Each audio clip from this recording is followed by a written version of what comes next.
Hello and welcome to 4 Minute Metal Reviews, where we keep it simple over here by reviewing the latest releases from the world of metal, hard rock and hardcore, everything that's good in between, and doing it in 4 minutes or less. And today we're talking about the new record from extreme metal band Anaal Nathrak. The record is called Endarkenment. It is available now via Metal Blade Records. So a little bit of background on them. They are a Birmingham-founded extreme metal band. This is their 11th studio album, so they're a big staple in this genre. They're made up of the songwriter Mick Kenny, who is also a producer and has produced records for bands like Carnifex and Motionless in White, which really helps to sort of give you a scene set, and vocalist Dave Hunt. So just a duo. And straight off the bat, this record for me is a great example of a band making their sound a bit easier to dive into whilst maintaining everything that made them great in the first place, which has been a big theme with metal for the last few years.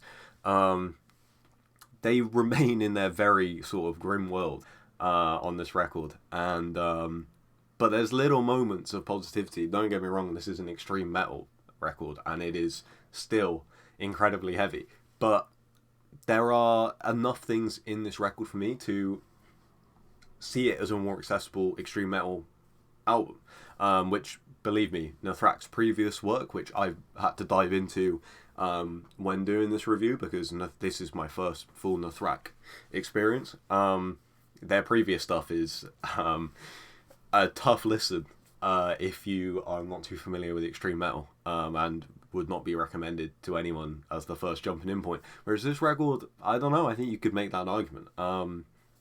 The biggest changes compared to their old discography is, like I said, little moments of positivity, albeit in a very extreme metal way. And there's these big choruses that sound like Iron Maiden has been the clear comparison. You could even say King Diamond at points, without turning the songs into Iron Maiden songs. This is not an Iron Maiden album. There are moments that give you that sort of familiarity and really help bring you in if you're, not accustomed to Nathrak in the past. And I think that should be applauded. I think that's a really impressive thing to do.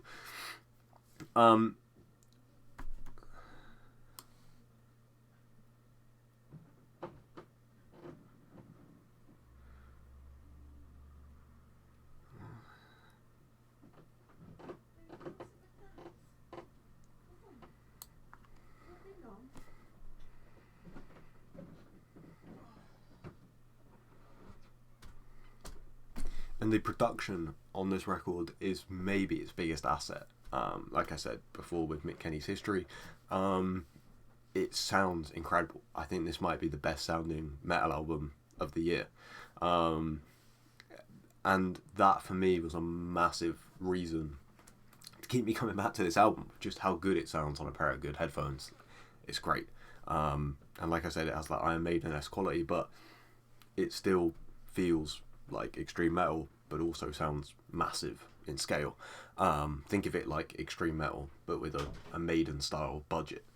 The clear criticism I've seen online for this record, because like I said, this was my jumping in point for Nathrak, so I had to do a bit of background listening and research, and the criticism I saw was that this record is a little bit caught in the formula, which extreme metal has always sort of struggled with, where albums, sort of become a little bit interchangeable, tracks become interchangeable. For me, that wasn't, from what I've heard of the other Nathrak stuff and from listening to this record, it wasn't an issue for me. I felt like it had enough standout moments, like the title track, like Libidinous, like Create Art, the World May Perish, which is my favourite standout moment, and it removes that feeling. I think extreme metal has had an insane year. It's become a lot more accessible to other metal fans, and this record is completely the same and follows that. And I think it's right in the upper tier of those releases. And so for me, this record is an 8 out of 10. So let me know what you think, and I will see you on the next one.